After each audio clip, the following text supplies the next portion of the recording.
Hello दोस्तों, तो कैसे हैं आप लोग। उम्मीद करता हूँ अच्छे होंगे। मैं भी बहुत अच्छा हूँ। तो आज हम पढ़ेंगे differential equation, linear differential equation with constant coefficient. ठीक है, वैसे हम लोग डिफरेंशियल इक्वेशन पढ़ रहे हैं, उसमें ये टॉपिक है linear differential equation with constant coefficient. देखो समझो क्या होता है।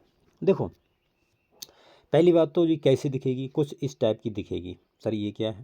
देखो dn(y)/dx plus p1 into dn-1y/dx(n-1) plus p2 इस तरीके से, और लास्ट में pn(y)/x। ठीक है, ये क्या है। देखो आपको पता है ये चीज़ क्या है, ये डिफरेंशियल कोफिशिएंट है। मैंने आपको बताया था कि अगर dy/dx होता है तो इसका मतलब क्या, ये डिफरेंशियल कोफिशिएंट है। y को मैंने एक बार डिफरेंशिएट किया है विद रिस्पेक्ट टू x। ठीक है, और ये नोटेशन क्या शो कर रहा है, dn(y)/dx(n), इसका मतलब क्या है, y को मैंने n टाइम्स डिफरेंशिएट किया है। ठीक है, ये मतलब इतना तो क्लियर है ना। अच्छा, इतना क्लियर होगा, इतना तो मैंने पहले ही बता रखा है, राइट। अच्छा, अब linear differential equation with constant coefficient का मतलब ये है कि देखो जो डिफरेंशियल कोफिशिएंट है यहाँ से, ठीक है, इसका इन जनरल आपको जो कांस्टेंट होगा वो 1 ही मिलेगा। ठीक है, अगर 1 ना हो तो उसको 1 बना लीजिए, राइट। अच्छा, जो P1 है, ये P1 कोई कांस्टेंट है जो डिफरेंशियल कोफिशिएंट के साथ में मल्टीप्लाई होगा। ठीक है, कांस्टेंट तुम्हारा कुछ भी हो सकता है, -5, 6, 7, जो भी। ठीक है, P1 का मतलब है डिफरेंशियल कोफिशिएंट के साथ में कोई कांस्टेंट मल्टीप्लाई होगा। इसी तरीके से P2 कोई कांस्टेंट होगा जो dn-2y/dx(n-2), इसी तरीके से y के साथ में लास्ट में कुछ मल्टीप्लाई होगा। तो ये तुम्हारे कांस्टेंट हो गए, इसीलिए इसको बोलते हैं differential equation, linear differential equation with constant coefficient. ठीक है, ये तुम्हारा एक्स वाई का फंक्शन नहीं होगा, ध्यान रखना। ये तुम्हारा प्योरली कांस्टेंट होगा। अब सर प्योरली कांस्टेंट क्या है। प्योरली कांस्टेंट का मतलब ये है कि ऐसे होगा, P1 ऐसे होगा, ऐसे नहीं होगा P1 5 × x। ठीक है, तो इसमें कांस्टेंट पार्ट भी है और x भी है। फिलहाल ये मतलब कांस्टेंट तो नहीं बचा अब। ये तुम्हारा Px पूरा एक लीनियर फंक्शन, लीनियर बन गया। खैर वहाँ पर हमें नहीं जा रहा अभी, तो ध्यान रखना। अच्छा, ये डिफरेंशियल इक्वेशन हो गई। तो P1 P2 Pn ये क्या है, कांस्टेंट है। इतना क्लियर है। अच्छा, अब एक चीज़ समझो, जैसे यहाँ पर अगर मैं बात करूँ, जैसे मैंने आपको एक चीज़ बताई थी कि मैंने आपको बताया था कि dy/dx को हम लोग y' लिखते हैं, क्लियर। और इसी को हम लोग y1x भी लिखते हैं, मैंने आपको बताया था। अच्छा, अब यहाँ पर जो नोटेशन है उसको ध्यान देना कि अगर मुझे dy/dx को लिखना है तो इसको मैं बेटा लिख सकता हूँ d/y। d सही बना दूँ मैं, एक सेकेंड, d/y। ठीक है, वेयर, आप ध्यान देना। और चलो अभी मैं लिख देता हूँ d2y/dx2, इसको मैं लिख सकता हूँ d²y। ठीक है, कॉमा डी कॉमा डी, अरे यार, हाँ, कॉमा d3y/dx3, इसको मैं लिख सकता हूँ d3y। ठीक, और d4 इसी तरीके से dx⁴, इसको मैं लिख सकता हूँ d⁴ × y। इसी तरीके से अगर मैं अगले बढ़ता चला जाऊँ तो लास्ट में मैं d⁴n लिखा हुआ है ये, ठीक है, d⁴n(y)/dx⁴n, इसको मैं लिख सकता हूँ dny। ठीक है, ये नोटेशंस हैं, इनको ध्यान में रखना। अच्छा, अब नोटेशन क्या बोलते हैं, जैसे यहाँ पर अगर मैं बात करूँ वेयर, ये चीज़ आप लोग ध्यान रखना, वेयर d/dx इसके बराबर होता है d।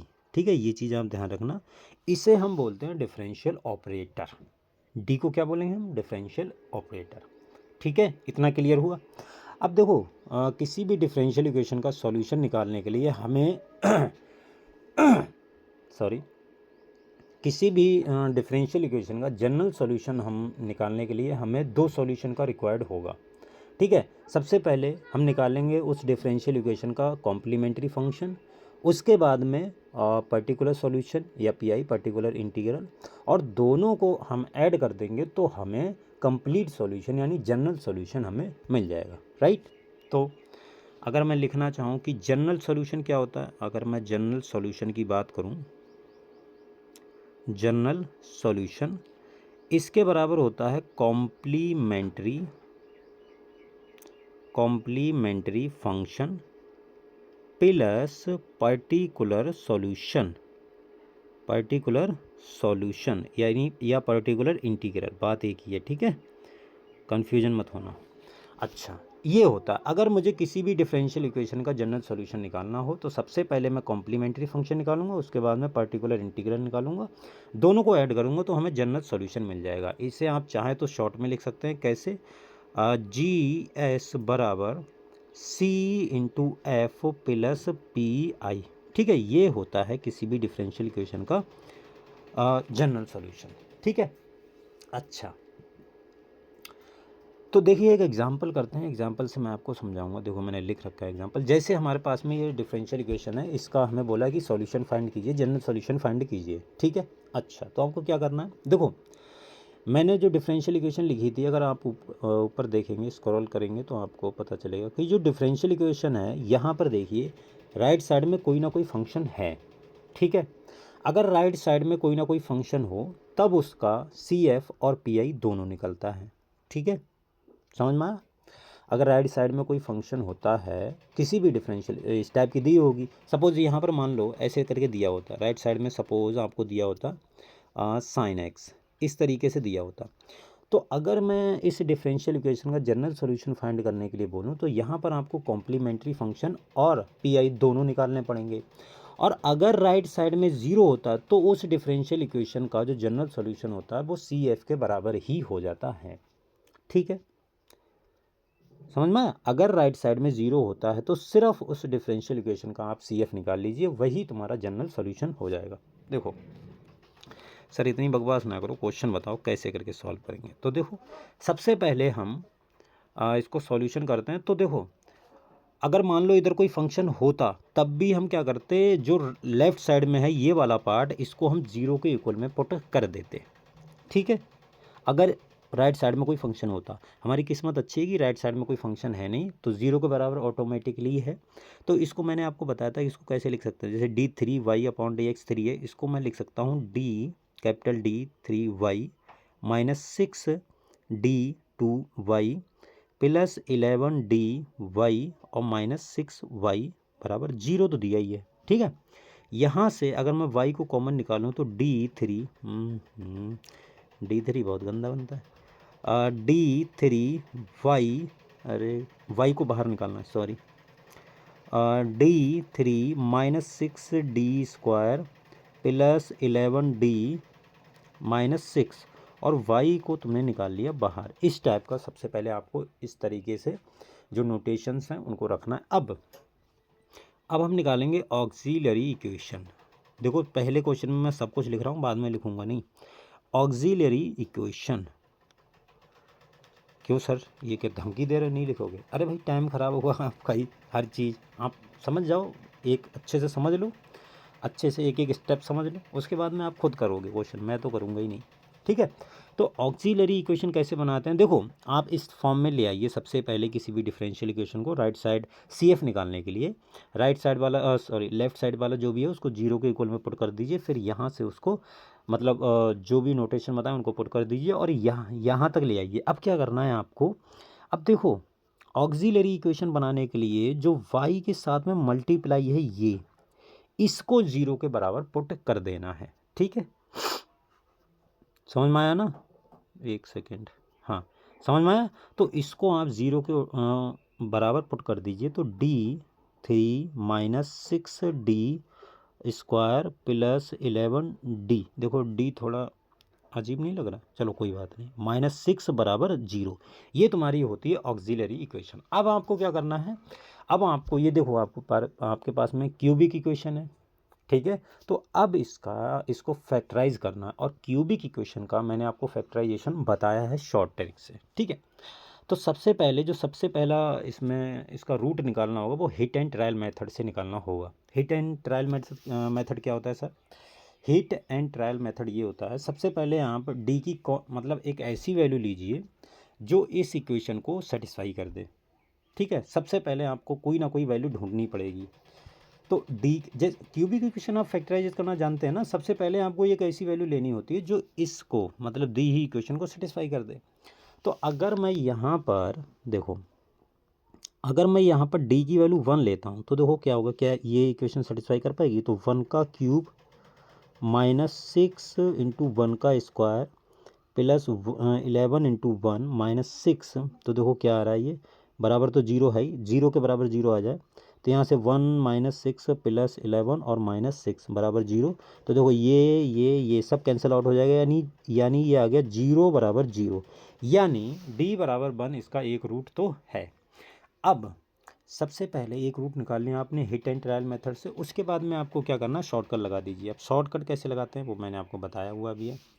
तो देखो जो ये आया है डी, सबसे पहले जो इक्वेशन है ये वाली, इसको ध्यान से देखिए, ये वाली इक्वेशन है, इसके कोफिशिएंट आप लिख लीजिए। देखो D3 का 1 है और डी स्क्वायर का -6 है और डी का 11 है और इसका -6 है, लिख लिया।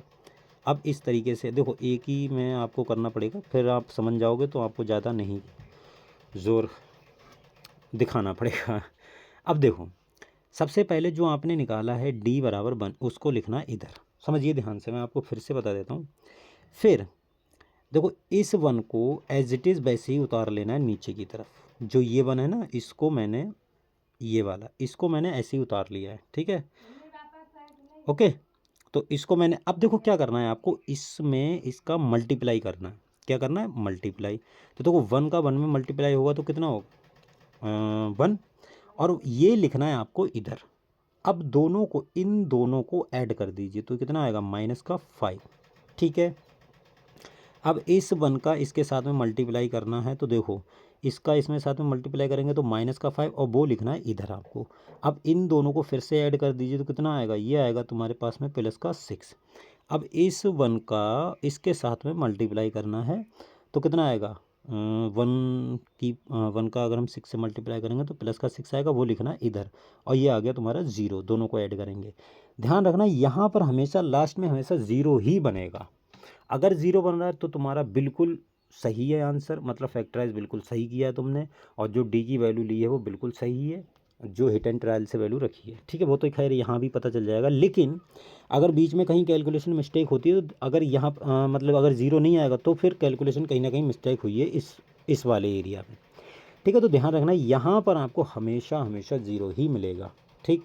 खैर अब देखो एक तो आपको मिल ही गया, दिस इम्प्लाइज दैट, देखो d बराबर 1 यानी d-1, ये तो आपको मिल गया। दूसरा ये देखो जो मिला है, ये जो तुम्हारा पहला ये x² का कोफिशिएंट होता है यानी x², और ये तुम्हारा -5 जो x का कोफिशिएंट होता है, और ये तुम्हारा +6 बराबर 0। बस ये तुम्हारी क्वाड्रेटिक इक्वेशन आ गई। अब इसके तुम्हें फैक्टराइज नहीं करने मिलेंगे, बताओ। इसके फैक्टर निकाल लो तो ये कितना आएगा? d-3 और d-2 बराबर 0। बोलो सही बात है। यहाँ से अगर मैं बात करूँ तो यहाँ से देखो d बराबर कितना आ गया? 1, और d बराबर 1, d बराबर, एक सेकेंड, 2 और 3। अब देखो अब इसका सॉल्यूशन क्या होगा, किस तरीके से लिखेंगे? तो देखो अगर आपके पास में, मैं इसका भी तुम्हें बताऊंगा कि किस तरीके से ये करते हैं, समझो ध्यान से। अगर हमारे पास में जो डिफरेंशियल इक्वेशन है, उसके जो ऑक्सिलरी इक्वेशन है वो हमने बनाई, वहाँ से उसके रूट्स निकाले, ये आ गए रूट्स। ध्यान रखना अगर रूट्स तुम्हारे रियल एंड डिस्टिंक्ट रूट्स होंगे, रियल एंड डिस्टिंक्ट, जो कि यहाँ पर दिख भी रहे हैं, अगर रियल और डिस्टिंक्ट रूट हैं तो उसका जो सॉल्यूशन होगा वो होगा तुम्हारा, जो CF होगा वो होगा तुम्हारा CF, यानी मैं y की बात कर रहा हूँ, ठीक है। CF y बराबर जो तुम्हारा सॉल्यूशन होगा वो होगा तुम्हारा C1 e की power m1x plus C2 e की पावर m2x प्लस C, इसी तरीके से बढ़ते चले जाओ, और C के ई की पावर एम के इंटू एक्स, ये तुम्हारा सॉल्यूशन होगा। इस चीज़ को ध्यान रखना, जो सी एफ होगा वो इस तरीके से निकालेंगे अगर रूट्स तुम्हारे रियल एंड डिस्टिंक्ट हैं तब। समझ में आया? अभी मैं इसका चार्ट बनवा दूंगा, टेंशन ना लो। तो यहाँ पर अगर मैं बात करूँ तो सॉल्यूशन क्या आएगा भाई? देखो जो m1 है, m2 है और mk, ये तुम्हारे रूट्स हैं, ठीक है। ये जो d की वैल्यू आई ये ही है। तो इसलिए यहाँ से y बराबर अगर मैं बात करूँ तो देख y बराबर मैं पूरा सॉल्यूशन लिख रहा हूँ, कंप्लीट सॉल्यूशन मतलब जनरल सॉल्यूशन। चलो छोड़ो यार, सी एफ लिखो। तो सी एफ बराबर कितना होगा? सी एफ बराबर होगा तुम्हारा C1, ये सी एफ ही लिखा हुआ है, ध्यान देना। C1 ई की power 1 into x plus C2 ई की power 2 into x plus C3 ई की पावर 3 इंटू एक्स, ये आ गया। अब देखो ये तो सी एफ आ गया, और कॉम्प्लीमेंट्री फंक्शन क्या होगा? सॉरी, ये कॉम्प्लीमेंट्री फंक्शन है। पी आई क्या होगा? पी आई राइट साइड में 0 है, तो पी आई कितना हो गया? 0। तो जनरल सॉल्यूशन भी यही हो जाएगा। तो इसलिए जी एस यानी y बराबर हो गया C1 ई की पावर x प्लस C2 ई की पावर 2x प्लस C3 ई की पावर 3x, ये तुम्हारा आंसर हो गया। ठीक है, क्लियर हुआ? कोई दिक्कत परेशानी तो नहीं है? नहीं होनी भी नहीं चाहिए, ठीक है। तो ये तुम्हारा क्वेश्चन हो गया। अच्छा, अगर मान लो तुम्हारे रूट्स तुम्हारे रियल एंड डिस्टिंक्ट नहीं हों, कुछ और हों, तब क्या करेंगे? तो देखो उसके लिए एक चार्ट है, उसको आप लोगों को ध्यान में रखना है। मैं चार्ट बता दूं या नहीं? चलो मैं आपको कल बताऊंगा चार्ट, ठीक है। आज के लिए थोड़ा मुझे काम है, इसलिए मुझे जाना है। कल मैं आपको चार्ट बताऊंगा। फ़िलहाल मैं एक आपको क्वेश्चन दिए जा रहा हूँ, वो आप ज़रूर कर लेना, उसमें यही रियल रूट्स ही निकलेंगे।